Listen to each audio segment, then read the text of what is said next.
Good morning, everybody, and welcome to the best thing that ever happened to you and maybe anybody else. It's called Coffee with Scott Adams, and there's a little thing called the simultaneous sip that's coming up in a moment. But I have to set the stage. Have I ever told you how much I hate sleeping? I'm the only person I know. I'm sure there are others. But I hate sleeping. And so I wake up just naturally quite early. I start work 4 a.m. usually would be my ideal time to start work. So last night, I woke up in bed and I thought to myself, I think I'm just going to get up because I was awake. And I didn't really check the clock because my internal clock's pretty accurate. I thought, that's pretty close to 4 a.m., give or take. So I got up. It turned out to be 1:45. 1:45 is when I woke up this morning. And I was already up and around and petting the dog, and I thought, you too? Vet Vegas? So let's just say that the quality of this live stream might be a little bit lower than what you're used to. I'm just trying to set the expectations. But still, despite all of that, how terrific is it going to be to do the simultaneous sip? It's going to be amazing. And all you need is a cup or a mug or a glass, a Tiger Chalice, a stein, a canteen jug, a flask, a vessel of any kind. Fill it with your favorite liquid. I like coffee. And join me now for the unparalleled pleasure of the dopamine hit of the day, thing that makes everything better, especially your antibodies. It's called the simultaneous sip, and it happens now. Go.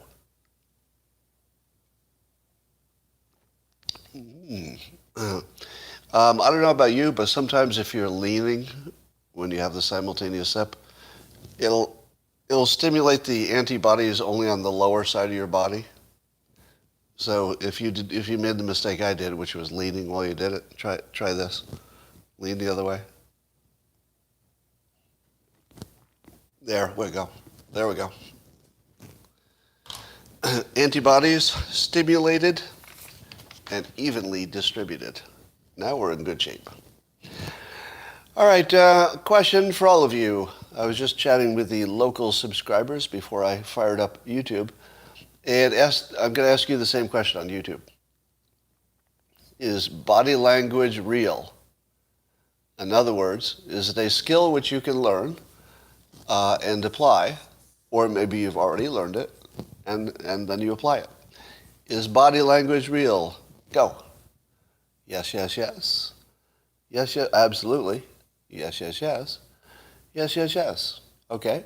Looks like we have universal agreement that body language is real. Question number 2.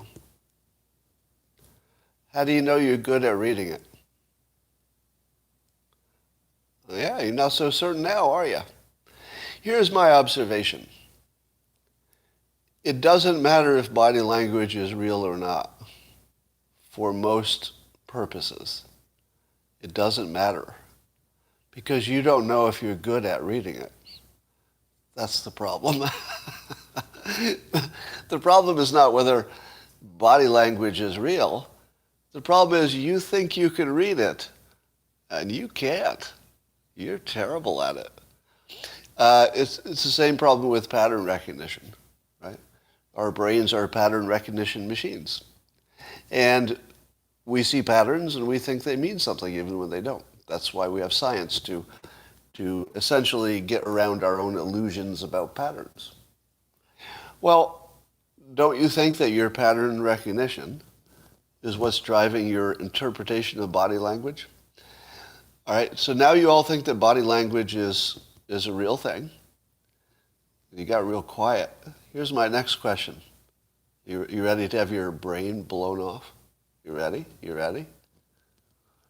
How many of you listening or watching right now have been accused of feeling something you did not feel because somebody you know misread your body language? How many this week? This week. I'll read your messages. All the time, most of the time, me, yep, often, yep, yes, true, yes, true. Now read here. Every day, a few no's. Every day, yes, yes, yes, every day. All right? Now, you see where I'm going here? If body language reading were a real thing, don't you think they'd read your body language right? Don't you think that the people who accuse you of being, let's say, angry when you weren't angry, or not interested when you were interested, whatever it was they were blaming you of, don't you think that the person who did that thought that they were good at reading body language? Wouldn't you say? Probably every person who falsely accused you because they read your body language wrong, I'll bet every one of them thought they did it well, right? It's sort of like do your own research. How many of you think that it's wise and notable to do your own research? There's a big story, most of you have seen it, about quarterback Aaron Rodgers, who is getting a lot of attention because he was fairly eloquent in describing his process of deciding whether to get vaccinated or not. He decided apparently not to. He thought there were some risks of allergic reactions in his case that might be unique to him. I don't know if that's a thing. Do you? Is that a thing? I don't know. I mean, I looked it up and I couldn't find that it's a thing, but he thinks it's a thing. Now, if I asked you, should you do your own research and talk to your doctor to decide what to do, most of you would say what? Should you do your own research on, let's say, anything but vaccinations, and then talk to your doctor? That's the way you should handle it, right? Do your own research and talk to your doctor. How many of you think you should only do one of those? Only your own research, or only talk to your own doctor? Nobody, right?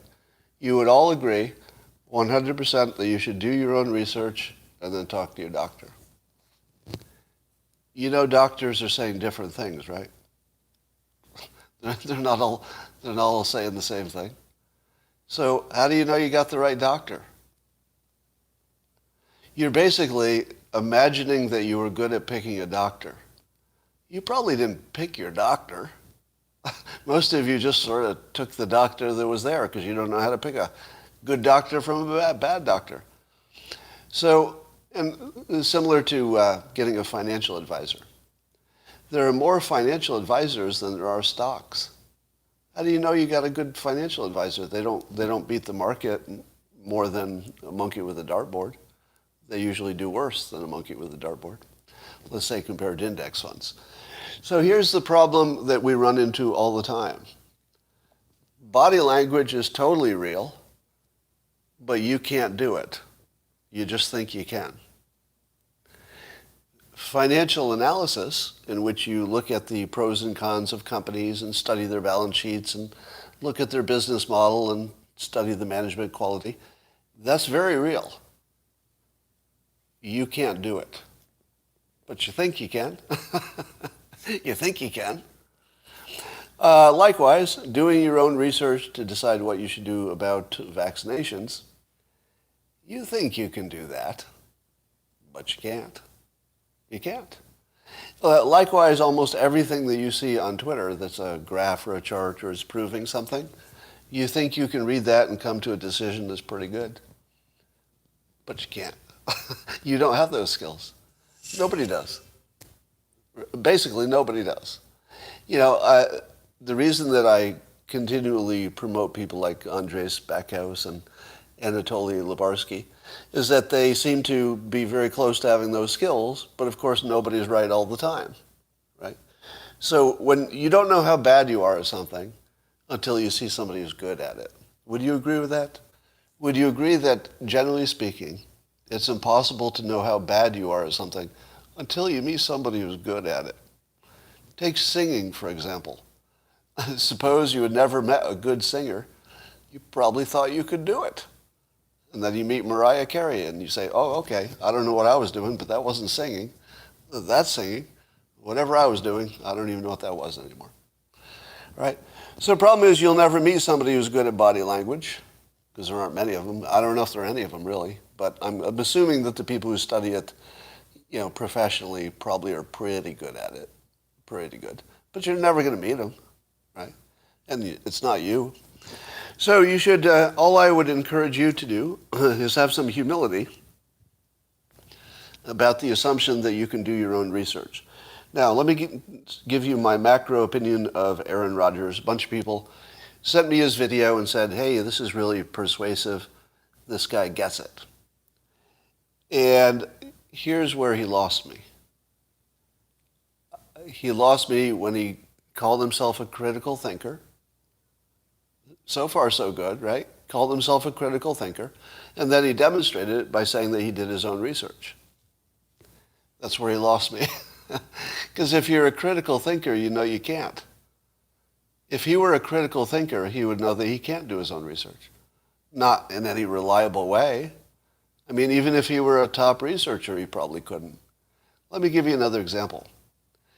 The director of the CDC, I guess, recently claimed that face masks are 80% effective. Really? Really? Is there anybody who believes that face masks are 80% effective? 80%?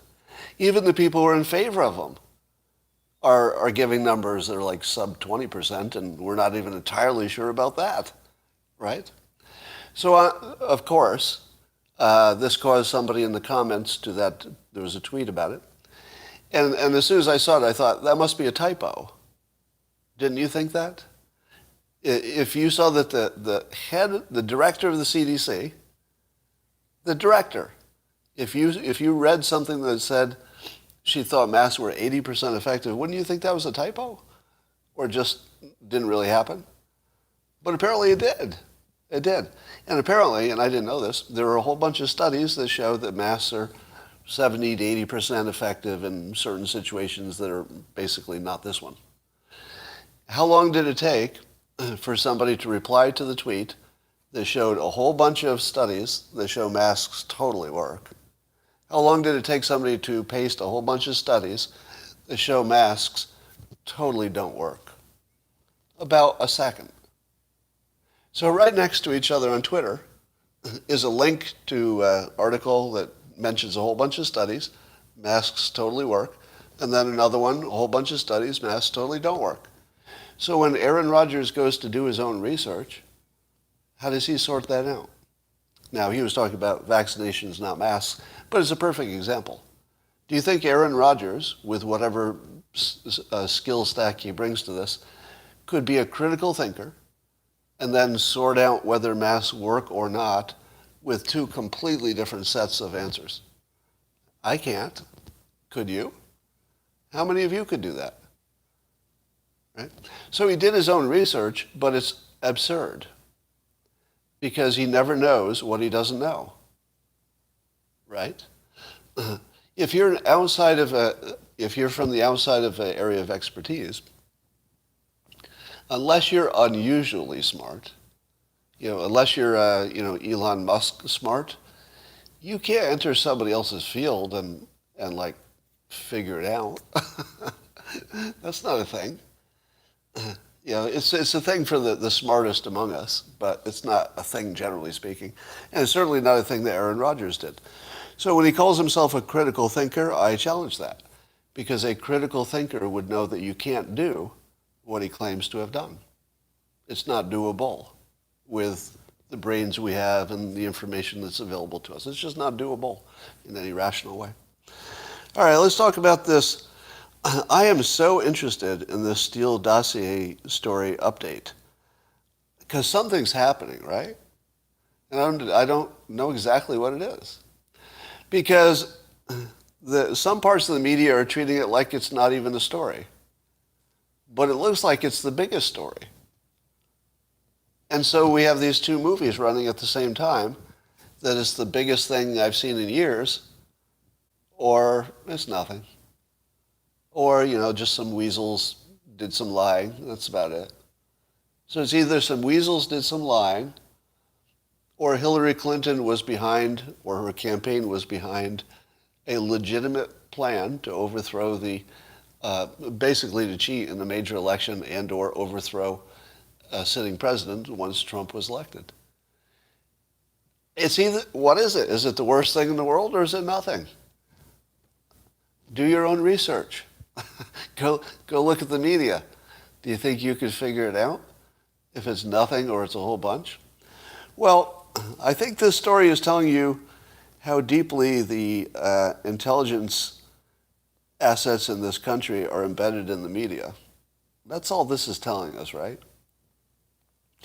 You know, as Glenn Greenwald often tweets and writes, that the public isn't fully aware that major parts of our media are just controlled by the CIA or CIA assets or some damn intelligence, units of the government.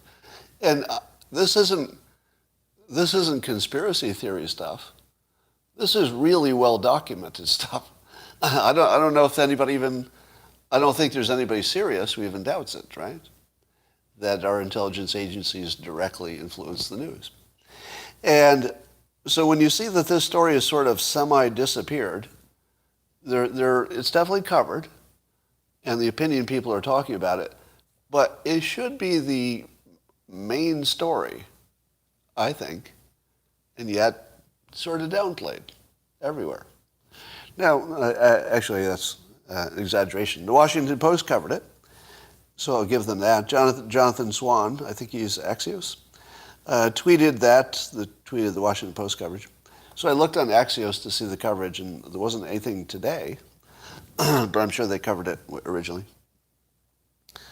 And so Jonathan Swan summarizes the Washington Post coverage of it this way. He says the charges are not only did Clinton/Democrats fund the dossier, but a longtime Clinton/Dem operative was one of the sources for the rumors about Trump. And then he summarizes that by saying, doesn't get much worse. Right. As in it's the biggest story. It doesn't get much worse. But it's not the biggest story. Do you see now that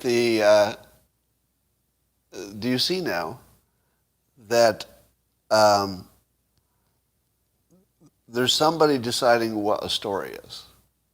You get that, right? There's somebody, and it probably varies depending on what the story is, but somebody controls whether or not the world thinks it matters. And amazingly, whoever that is, or those people, or entities, or a series of forces, whatever it is, has decided that this won't get attention. It's really freaky, isn't it? When you see it in real time. When you see that the news is just not even close to real. It's just a brainwashing operation. You can't see who's pulling the strings all the time, but sometimes you can see the strings. This is one of those times when you can see the strings. You're like, hey, I can actually see those strings. And it won't matter. What are you going to do about it? So let's say you and I see how bad this story is. What are you going to do about it? Nothing, right? What am I going to do about it? Well, I can't think of anything I can do about it. Wait, I don't know. So it's a weird story. It's the biggest story ever, treated like it's nothing. To be even more amazed, turns out that Rachel Maddow is running a report that Durham, the very same person who's coming out with this new information, and Barr, ex-AG Barr, intentionally ignored emails that, quote, prove Trump was in direct communications with the Russian Alpha Bank. A covert communication channel existed during the 2016 campaign that Barr and Durham knew was real, but they covered up. Boomerang, says Rachel Maddow. Gotcha. So, are any of the other major media covering that story? Where's that story on CNN? I didn't see it. Where's that story on Fox News? I don't know. I didn't see it. Did she just make this up? Is this just totally made up? And don't you think there's a little context missing? So she claims that there are emails that Durham and Barr saw but ignored. What is the missing context? They saw it and they ignored it. The missing context is, why did they ignore it? Probably because it was BS or unimportant or some trivial email. Probably there's nothing here, and Rachel Maddow has decided to turn it into something. Who controls MSNBC? Depends who you ask. Some would say intelligence agencies. I can't confirm that, but that's a common claim. If you were an intelligence agency, wouldn't you want to create the counter narrative that, oh no, it really was Trump who was colluding with Russia after all? This is so heavy-handed. This is like really obvious, heavy-handed manipulation of the public. It's kind of crazy. And here's the thing. It's totally working. No matter how easily you can see the puppet strings and say, hey, this is clearly manipulation and a trick, it still works. Because again, what the hell are you going to do about it? Take your story to the media? Hey, I see what's going on here. I think I'll call my contacts at CNN and report it. Seriously, what the hell are you going to do about it? As long as the media is going to cover it the way they're covering it, that's sort of the end of it. There's nothing you can do. What are you going to do? Call Tim Pool? If he recovers from his COVID? I mean, the independents are so small relative to the major media that there's nothing you can do. All right. That story just fascinates the hell out of me, that you can make something like that disappear. So Pfizer announced that they've got a COVID pill that, at least in the test, they had 0 deaths from people who took the COVID pill soon after having symptoms. And reduces deaths 89% or something like that. Now, if you've got a pill, and I imagine this will get approved pretty quickly, that reduces it by 89%, aren't you done? Like, isn't this pill the get back to work pill? Because if you've got the vaccinations themselves, and of course not everyone will take them, but they reduce the risk, by some enormous amount. Then you've got this pill, and that reduces it by an enormous amount. Then you've got the monoclonal antibodies. We know that works. We know the vitamin D drip works. At least a few other things we know work. So each of these takes a big percentage out of the total risk. Once the Pfizer pill is here, and one's like it, who is it? I forget the other company that has a pill. But I feel like we're done when we have those. Don't you? I mean, I felt like this before, so maybe this is false optimism. But how much better would it be if you've got these pills that work so long as you take them early? How much better would things be if we had rapid tests that are so cheap you could just do one every day? Suppose you could, for $1, test yourself every day. And, not everybody would spend $365 per person in their household, but a lot of people would. A lot of people would. And you would get at least the super spreaders. But if you were catching it fast and taking the pill fast, I feel like we're done, right? I mean, I don't know when we'll all have availability of these pills. And then the real question is, do you just buy these pills and keep them around? I'm sure they're prescription. But wouldn't it be great if you could just get some and keep them? Because you don't want to have that time lag between a dry cough and getting the prescription. Because that could be 8 hours, right? By the time if you wake up in the middle of the night with a dry cough, it could be hours and hours. So wouldn't you like to test yourself, grab a pill? You're done. You've already treated yourself. Go back to bed. Alone, in quarantine. All right. So apparently there was a claim that the UK version of the drug that got approved was really just ivermectin. I'm sorry. There was some thought that maybe the Pfizer one or somebody else's. Anyway, the claim is false. And the claim was that one of these companies was just repurposing ivermectin. And here's a little tip for you. You can always assume that fraud is hiding in any complicated environment. A complicated environment would be finance, definitely fraud there. Science, definitely fraud there. Yeah, and we hear about it all the time. I mean, it's obvious, right? And so the more confusing it is, the more likely it's fraud.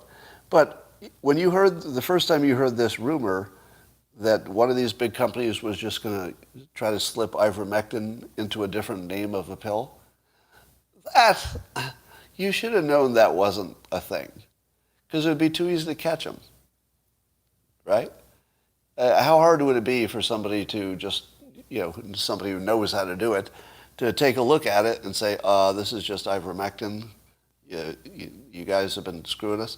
It would be so easy to find it out, it would be ridiculous for them to try that. Zunar says, wrong, what are you going to do? Well, what you're going to do is start taking ivermectin. That's what you're going to do. And again, the rumor is false, so there's no persuasive evidence that ivermectin works as far as I know. But I also wouldn't know. All right, good comment though, Zunar. So I would just say that the only reason anybody would believe this ivermectin rumor, that it's really the drug that's in these other pills rebranded, is because we'll believe anything now. Like, nothing seems off the table, does it? When you hear this story about the Steele dossier, the real way it was created, doesn't it almost feel to you as if there's just nothing that's off the table anymore? Just anything's possible. Am I right? So you could make up any rumor and somebody's going to believe it, because people will say, well, that's not any worse than the 5 things I heard on the news that might be true. Yeah, we've lost all trust. That is true. How would you like me to fix the supply chain problem? You ready? Now, remember, I'm never totally serious when I say stuff like that. But I think it's fun to talk about it. I'll give you a little background. I tweeted and talked to you the other day, and I said that one of the secrets of persuasion is that whoever makes the best visual graph of whatever the problem or solution is, whoever does the best job of the visualization part ends up being in charge. Because the visualization tells people what to do for the first time. Because if it's a complicated situation, people can't read through it and decide what they want to do. But if you give them a nice, clean chart or pie chart or visualization, and it's accurate, people suddenly will line up behind it and say, oh, okay, now we know what to do, we know what the problem is, etc. So the power of being good at creating visualizations is way underrated. Because I used to do that, for my corporate jobs. And I discovered that basically I was running the department because I could make the visualization compelling or not for whatever I wanted. And it felt like the chart-making person was running stuff.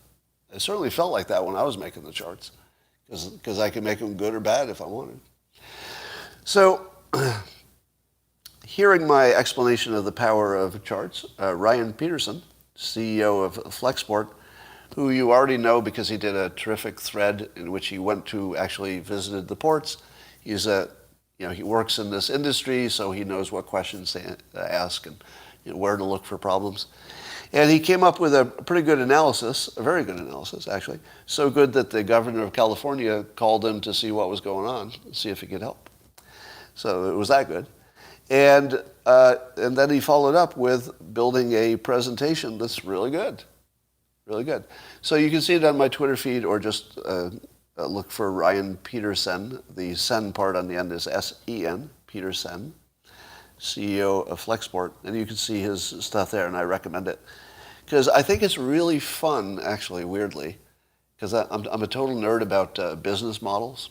Does anybody else have that? Yeah, I went to business school, and so I just got hooked on business models. Like, what is it that makes some company have a process that makes money that's different from some others? Yeah, I see some other people saying the same thing.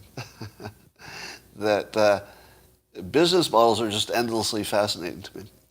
So anyway, seeing this flow chart of what the problem is, and let me quickly summarize the problem. You think the problem was truck drivers, right?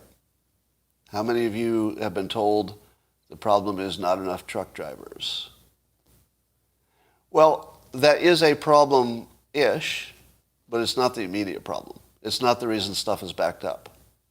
Because there are drivers sitting in trucks with an empty container on the back, and they don't have any place to put the empty. So you have drivers all over the place with just an empty on the back and no place to put it. So they can't pick up a new one, so they can't do any work because they can't get rid of the one that's on the back. Now, why can't they get rid of the one on the back? Well, the ports got slammed with the pandemic traffic because people bought more goods than they consumed services. So people's spending patterns radically changed, and they started buying stuff because they were stuck at home instead of going on a vacation and buying gas and stuff. So that momentary shock to the system caused a buildup that rippled. And the ripple was that they didn't have a place to put the empty containers, and then that slows everything down because they're in the way. Now, part of the solution was getting approval to stack some of the containers in places that they couldn't stack them or in ways that they couldn't stack them before. And I think that Ryan Petersen was instrumental in getting that happening quickly. So it made a little bit of a difference. It's not the solution. But the big problem is that you need a special kind of chassis. In other words, the part that's behind the big rig truck. It has to be a special kind for a empty or any kind of container to be carried on it. And there aren't enough of those to carry the new traffic because they're all used up with an empty on it. They can't go anywhere. Now you say to yourself, Scott, this is the easiest problem in the world to solve. Just take all those trucks with the empties. The government just say, okay, temporarily, here's a farmer's field. It's an emergency. Farmer says it's okay. We'll give them some money. Just drive to this empty field and just put all your empty containers there, right? How do you get them off the truck? How do you get the container off the truck? You need that crane that's back at the port. You can't get them off the truck except at the port. And do you know why you can't get them off the truck at the port? Because it's already filled with empty containers. So the cranes and the trucks can't get near each other. Even the cranes are not being used because there's nothing but trucks with empties and empties all over the place, and that's your problem. Oh, you're ahead of me. So here's my question. All right. Suppose you took the best engineers in the world and you put them in the metaverse so they could have a meeting in Zuckerberg's virtual world. So it feels like they're there. And you take, your Elon Musks. I like to use him for every example. He just fits every example, it seems like. You take your Elon Musks, you take your, best engineers from a few different places, and you just put them in one place. You say, here's the problem. The normal way that empties are taken off is with the same crane, I think, fact check me on this, the same crane that they use at the ports to do everything else that the cranes do. So the cranes, as they're built, are sort of multi-purpose for the ports. But suppose you wanted to very quickly develop an engineering solution that would simply take an empty off. The first advantage is that you're only dealing with empties. So if you were to build a crane or a forklift type device, whatever it would take, you wouldn't have to make it very strong compared to the ones at the port. Because the port has to take full containers as well as empties. So that has to be way, way, way stronger. But if you're only dealing with the empties, and it's an emergency, and you just want to get empties off chassis, could you modify a forklift? Could you build one of those magnet things that just picks it off as long as you've, disconnected it somehow from the chassis? Could you do it with a giant magnet? How long would it take Caterpillar, for example, to modify anything that they have existing that can very quickly just grab empties and toss them off? Right? So suppose you did it's an overused concept, but basically a Manhattan Project to find a temporary engineering solution for removing empties from chassis not at the port. So, is there such a thing? Is there anybody who knows, is there such a thing as just a badass forklift that's big enough to take an entire empty container off a truck? Is there such a thing? And could you modify some other piece of equipment or equipments that could do that? Oh, there it is. There's somebody gave me the actual picture of a forklift that's meant for exactly that. So how hard would it be to get a few forklifts in some big farmer fields? So I'm saying yes, they already exist. So you don't really need to move the crane anywhere, do you? Maybe just these forklifts? Yeah. So I guess there's more questions, right? Remember I told you every time you think you can do your own research, you just find out that that's not something you can do. So here's a perfect example. So here I am trying to do my own research, but it's not my full-time job, just like it isn't most people's full-time job to research anything. And I don't know what's going on still, because if there exist, and I can see that they do exist, these giant forklifts, probably they're all being used at the ports themselves, but it seems like maybe for a day or two you could at least get a few of them and just outsource them to the farmer's field or wherever. Redesign the trucks to be self-emptying. So I just tweeted there is such a device. So there are trucks that are self-unloading. So it looks like they've got some kind of a roller thing. So they just dip it down and and then they drive away slowly, and the container just. But I don't think they make those for too many chassis. Forklifts can't run on soft ground. Good point. Good point. So you need some kind of paved situation. That's a really good point. But they could, if it's packed down, they could. If it's packed down dirt, they could probably, maybe not. Too heavy. All right. Did you hear about Travis Scott? He has this festival called the Astro World in Houston. And apparently the crowd surged. It's not clear why. And 8 people died and hundreds were injured and stuff. And is it my imagination, or is the 4th leading cause of death in this country being killed by celebrities? So you got your Alec Baldwin slaying one person this week. You got your NFL players killing people with their automobiles.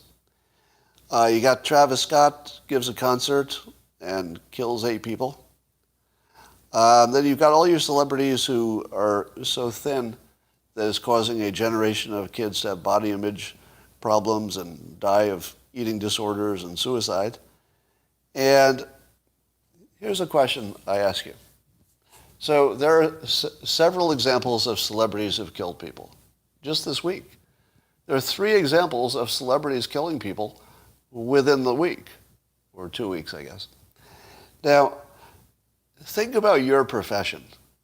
So those of you who are working, think about your job. How many people in your job killed anybody in the last 2 weeks? Let's say you're an accountant. Let's say you scoop ice cream at the Baskin Robbins. How many ice cream scoopers killed anybody in the last 2 weeks? Very low number. Very low number. But how many celebrities killed people? A lot. A lot, right? And it's funny. It's not funny. It's tragic, of course. But it's gotten to the point where it might be the 4th leading cause for anybody under 30. Just stay away from any celebrity-related thing. Now, just think about how much you could pump up the number killed by celebrities. Think of all the things that celebrities have promoted in public that you should do or not do that probably killed people. Probably a few, right?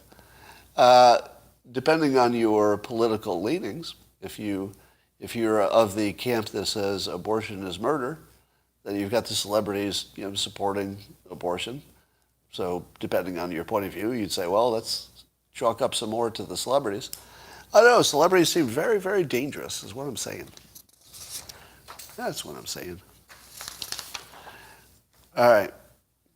Pretty sure that's all I wanted to talk about today. Oh, no.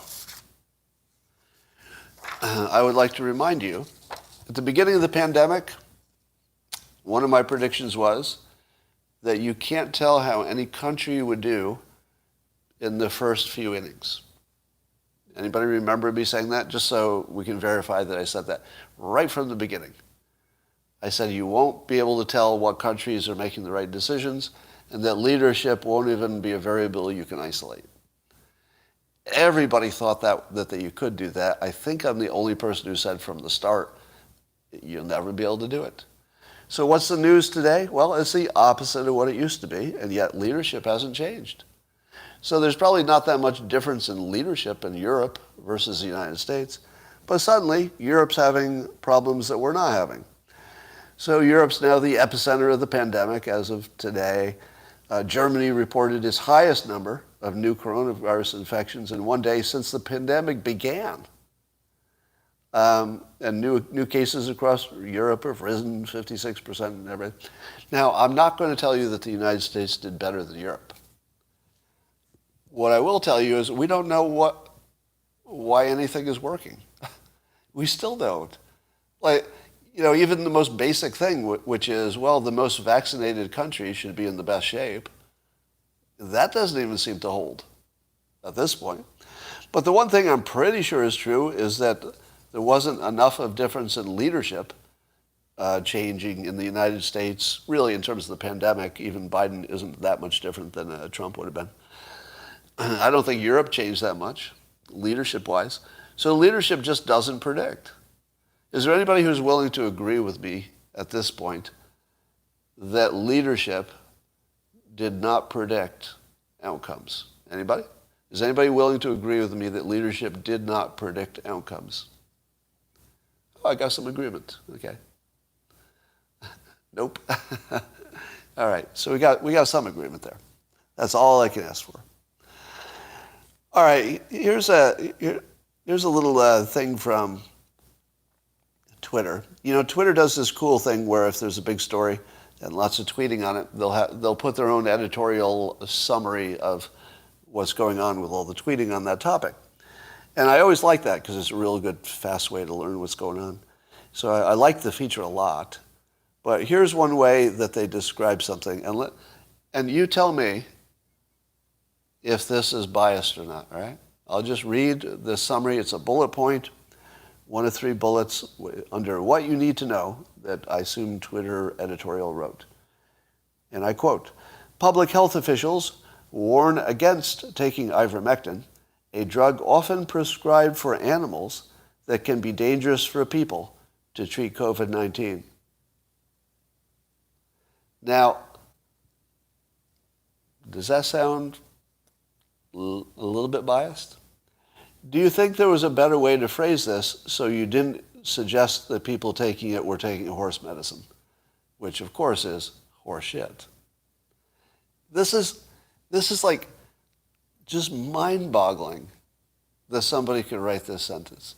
Here would be an honest version of this.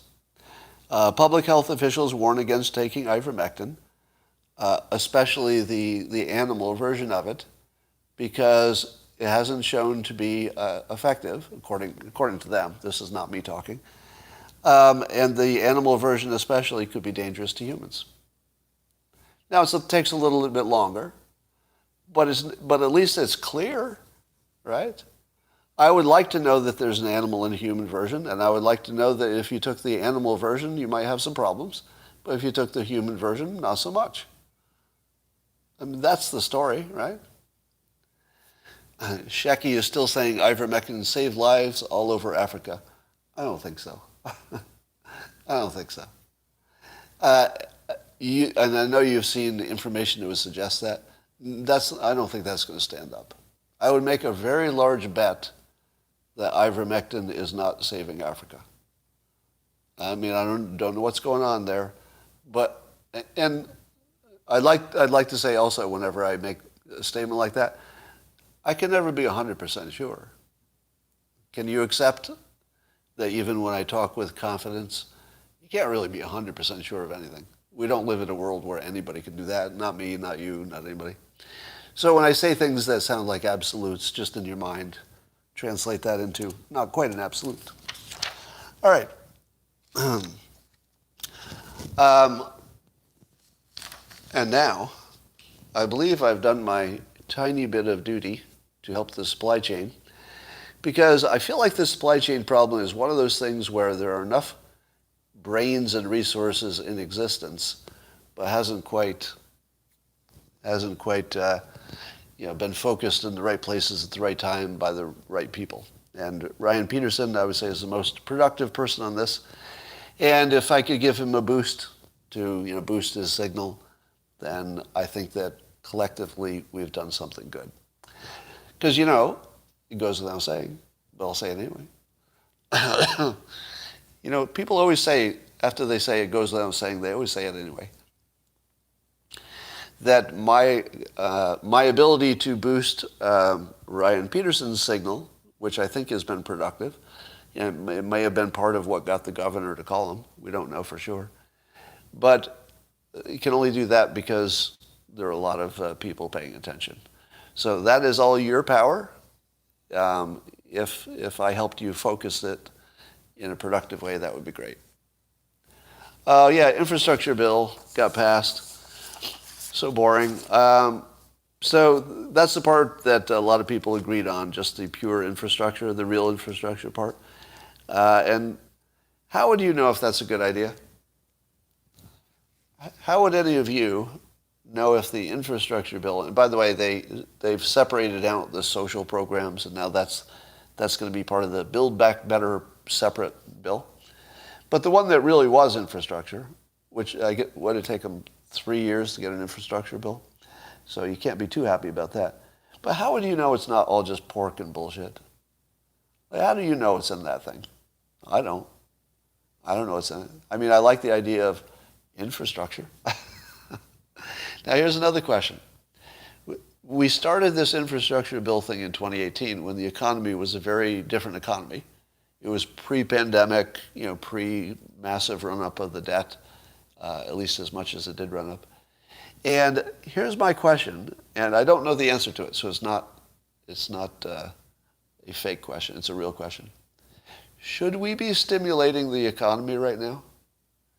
Is there anybody here who is good enough in economics? I mean, I have a degree in economics, and I don't know the answer to this question. Is this the right time to be stimulating the economy? Because it feels like the wrong time, doesn't it? Because, our jobs are coming back strongly. We're ordering more things than our capacity to deliver. And inflation is high. Now, I don't know what the supply chain is going to do to inflation, should drive it up, blah, blah, blah. But is anybody reporting that the infrastructure bill might be a huge disaster only because of its timing, not because it's a good or bad idea in and of itself? Is anybody writing that? Is that a story even? Or are all the smart people saying, don't worry about that? Because we need the infrastructure, right? So it might be that we don't have a choice. You have to have good roads. You need more broadband. You just need this stuff. I don't know how much of it is junk and pork and stuff like that. Get rid of the vaccine mandates. Well, I would say that if these Pfizer and the other pill, if they get approved and they really stop it in its tracks and you can really do rapid testing, I feel like we've got to open up at that point. I've told you before, somebody says, I work for the CIA. All right? Did they assign you to watch me today? A while back I learned how intelligence agencies approach citizens and try to influence them. And once you know how they do it, you can spot it pretty easily. And I've got one now that's trying to approach me. And I would say they act very different from normal people. I'm not going to tell you what they do. I don't want to tell you that. But it's easy to spot. I can't tell you. All right. Um, Russia collusion was an insurrection. I think so. And that would also explain, here's some more. Over on Locals, people are posting all kinds of pictures of large devices that move containers. And so there are portable ones. They don't have to be cranes. All right.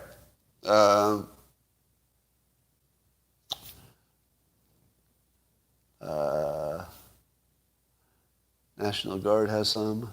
National Guard has some container movers. Yeah, I imagine they would. All right. That is all I have to talk about today. If my energy was low, that's because I had 3 hours of sleep. But I hope we made the world a better place. And I hope you're all a little bit more cautious about imagining what you can do with your own research. Because I know I am. If there's one place that you can guarantee I will be humble, because I know some of you have a problem with me being right too much. But where I guarantee you I'll always be humble is that I can't do my own research on any of this. I mean, I can talk myself into thinking I did it, but I can't. So, I mean, if you're substantially smarter than me in this particular way, maybe you can. But I know I can't. So unless you're pretty sure you're way smarter than I am about how to analyze stuff, I don't think you can either. Not with confidence, anyway. Not with any confidence. What kept me awake? I hate sleep. So when I woke up, I just didn't want to be asleep again, and then it doesn't happen. I feel like sleep is just wasted life. But I will tell you, I've been thinking more and more about the state of what a dream is. Have you ever said to yourself, the one way that you know this is not a simulation is that the stuff is solid? Do you ever think that to yourself? Well, I know that whatever this is that I'm experiencing, my reality, I know it can't be just code or program because they're solids, right? It doesn't go through it. You know, if I were made of software or some imaginary thing, none of this could happen, right? It wouldn't be solid. But what about dreams? In your dreams, everything's solid, isn't it?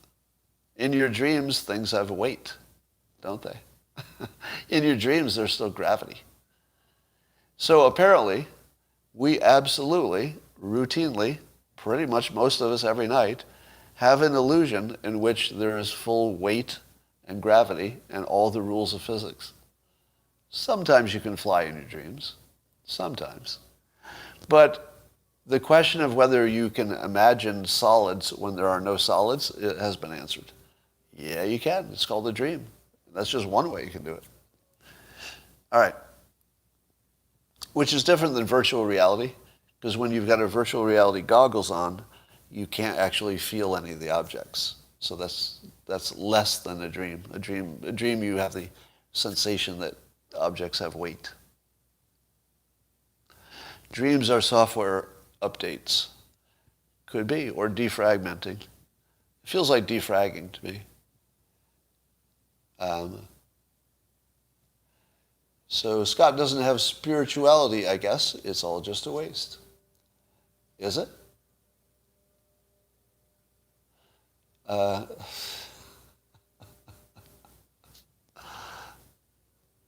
have no physical sensation in your dreams. Well, but the rules of physics apply in your dreams, is what I'm saying.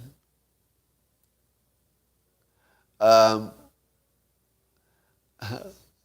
learned your lesson about doing your own research, trying to figure out how to do a live broadcast. Yeah, that's a pretty humbling thing. Now, some of you are going to say, but Scott, what about that situation you gave us with the spasmodic dysphonia and Googling your own voice problem? That's an exception. And one of the things that makes an exception is that once I found it, I could verify it. So having found it on my own, then I could easily take it to an expert. I could find an expert once I had a name for it. And then the expert could say, oh yeah, you're right. And then, my research just ends up being the same as science. I end up in the same place. So that's really a special case. And I do think that a motivated person can do a slice, but I don't think we can evaluate studies very well, most of us. All right. That is all I have for today. I believe I'm babbling, and I'm going to say goodbye to you, YouTube. Talk to you later.